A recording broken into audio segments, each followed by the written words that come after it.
The Golden Bird by the Brothers Grimm. This fairy tale classic has been brought to you in this special audiobook feature. Please enjoy. A certain king had a beautiful garden, and in the garden stood a tree which bore golden apples. These apples were always counted, and about the time when they began to grow ripe, it was found that every night one of them was gone. The king became very angry at this and ordered the gardener to keep watch all night under the tree. The gardener set his eldest son to watch, but about 12 o'clock he fell asleep, and in the morning another of the apples was missing.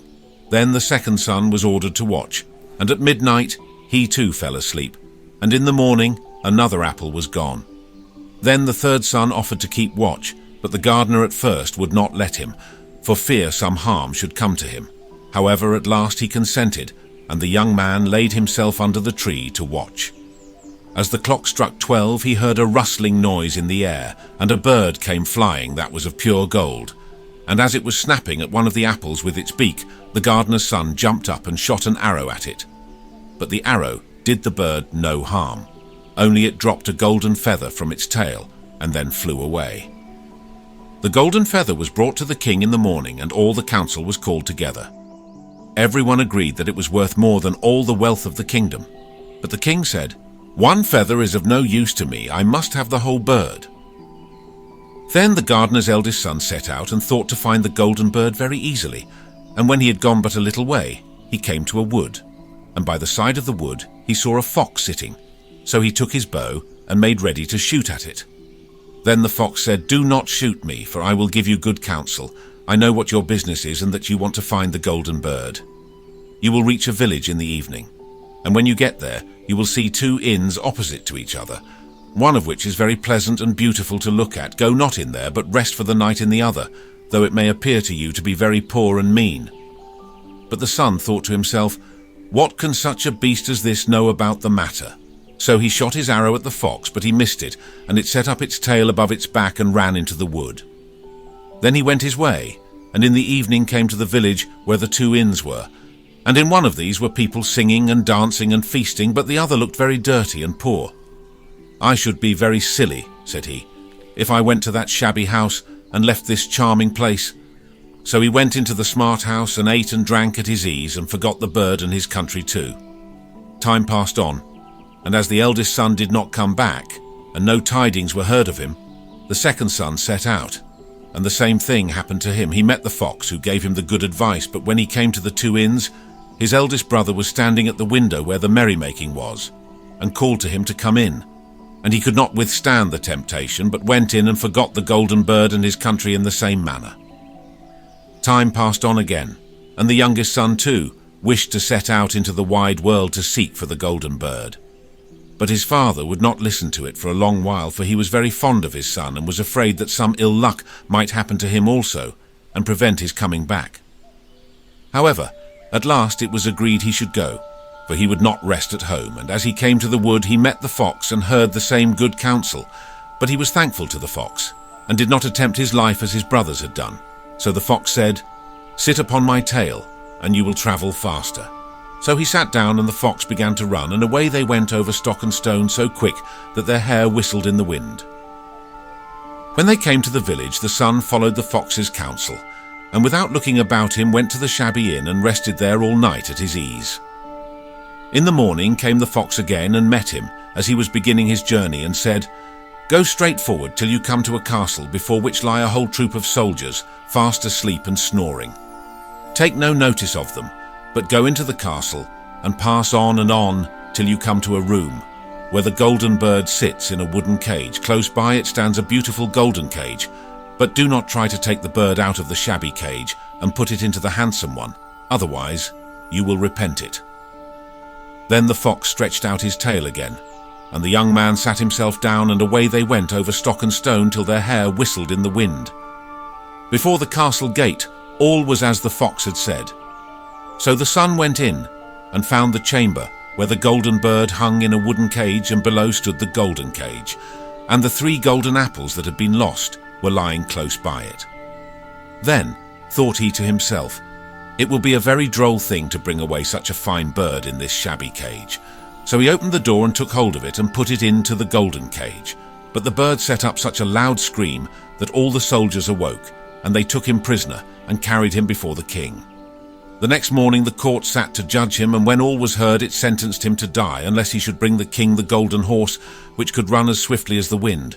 And if he did this, he was to have the golden bird given him for his own. So he set out once more on his journey, sighing and in great despair, when on a sudden his friend the fox met him and said, "You see now what has happened on account of your not listening to my counsel. I will still, however, tell you how to find the golden horse if you will do as I bid you. You must go straight on till you come to the castle, where the horse stands in his stall. By his side will lie the groom, fast asleep and snoring. Take away the horse quietly, but be sure to put the old leathern saddle upon him and not the golden one that is close by it." Then the son sat down on the fox's tail, and away they went over stock and stone till their hair whistled in the wind. All went right, and the groom lay snoring with his hand upon the golden saddle. But when the son looked at the horse, he thought it a great pity to put the leathern saddle upon it. "I will give him the good one," said he. "I am sure he deserves it." As he took up the golden saddle, the groom awoke and cried out so loud that all the guards ran in and took him prisoner. And in the morning he was again brought before the court to be judged, and was sentenced to die. But it was agreed that if he could bring thither the beautiful princess, he should live and have the bird and the horse given him for his own. Then he went his way very sorrowful. But the old fox came and said, "Why did not you listen to me? If you had, you would have carried away both the bird and the horse. Yet will I once more give you counsel. Go straight on, and in the evening you will arrive at a castle. At 12 o'clock at night the princess goes to the bathing house. Go up to her and give her a kiss, and she will let you lead her away, but take care you do not suffer her to go and take leave of her father and mother." Then the fox stretched out his tail, and so away they went over stock and stone till their hair whistled again. As they came to the castle, all was as the fox had said, and at 12 o'clock the young man met the princess going to the bath and gave her the kiss, and she agreed to run away with him, but begged with many tears that he would let her take leave of her father. At first he refused, but she wept still more and more and fell at his feet till at last he consented. But the moment she came to her father's house, the guards awoke, and he was taken prisoner again. Then he was brought before the king, and the king said, "You shall never have my daughter, unless in 8 days you dig away the hill that stops the view from my window." Now this hill was so big that the whole world could not take it away. And when he had worked for 7 days and had done very little, the fox came and said, "Lie down and go to sleep. I will work for you." And in the morning he awoke, and the hill was gone. So he went merrily to the king, and told him that now that it was removed he must give him the princess. Then the king was obliged to keep his word, and away went the young man and the princess. And the fox came and said to him, "We will have all three, the princess, the horse, and the bird." "Ah," said the young man, "that would be a great thing, but how can you contrive it?" "If you will only listen," said the fox, "it can be done. When you come to the king, and he asks for the beautiful princess, you must say, 'Here she is.' Then he will be very joyful, and you will mount the golden horse that they are to give you, and put out your hand to take leave of them, but shake hands with the princess last. Then lift her quickly onto the horse behind you, clap your spurs to his side, and gallop away as fast as you can." All went right. Then the fox said, "When you come to the castle where the bird is, I will stay with the princess at the door, and you will ride in and speak to the king, and when he sees that it is the right horse, he will bring out the bird. But you must sit still and say that you want to look at it, to see whether it is the true golden bird, and when you get it into your hand, ride away." This too happened. As the fox said, they carried off the bird, the princess mounted again, and they rode on to a great wood. Then the fox came aside and said, "Pray, kill me, and cut off my head and my feet." But the young man refused to do it. So the fox said, "I will at any rate give you good counsel. Beware of 2 things, ransom no one from the gallows, and sit down by the side of no river." Then away he went. "Well," thought the young man, "it is no hard matter to keep that advice." He rode on with the princess till at last he came to the village where he had left his 2 brothers. And there he heard a great noise and uproar, and when he asked what was the matter, the people said, "2 men are going to be hanged." As he came nearer, he saw that the 2 men were his brothers who had turned robbers. So he said, "Can they not in any possible way be saved?" But the people said, "No, unless he would bestow all his money upon the rascals and buy their liberty. Then he did not stay to think about the matter, but paid what was asked, and his brothers were given up and went on with him towards their home. And as they came to the wood where the fox first met them, it was so cool and pleasant that the two brothers said, "Let us sit down by the side of the river and rest a while, to eat and drink." So he said, "Why, yes," and forgot the fox's counsel, and sat down on the side of the river. And while he suspected nothing, they came behind and threw him down the bank, and took the princess, the horse, and the bird, and went home to the king their master, and said, "All this have we won by our labour." Then there was great rejoicing made, but the horse would not eat, the bird would not sing, and the princess wept. The youngest son fell to the bottom of the river's bed. Luckily it was nearly dry, but his bones were almost broken, and the bank was so steep that he could find no way to get out. Then the old fox came once more, and scolded him for not following his advice. Otherwise no evil would have befallen him.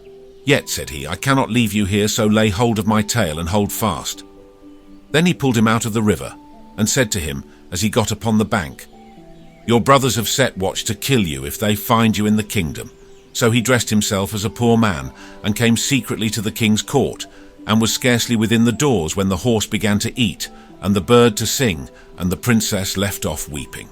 Then he went to the king and told him all his brothers' roguery, and they were seized and punished, and he had the princess given to him again, and after the king's death he was heir to his kingdom. A long while after he went to walk one day in the wood, and the old fox met him, and besought him with tears in his eyes to kill him, and cut off his head and feet. And at last he did so, and in a moment the fox was changed into a man, and turned out to be the brother of the princess, who had been lost a great many years. Finally, after so very long, brother and sister were reunited, and the kingdom saw many long seasons of peace and happiness. And so this story was passed down from generation to generation, from mother and father to all the very small children, and from grandmother and father to their beloved grandchildren. And it would find its way to print in the Grimm diaries, so all may know the tale of the Golden Bird.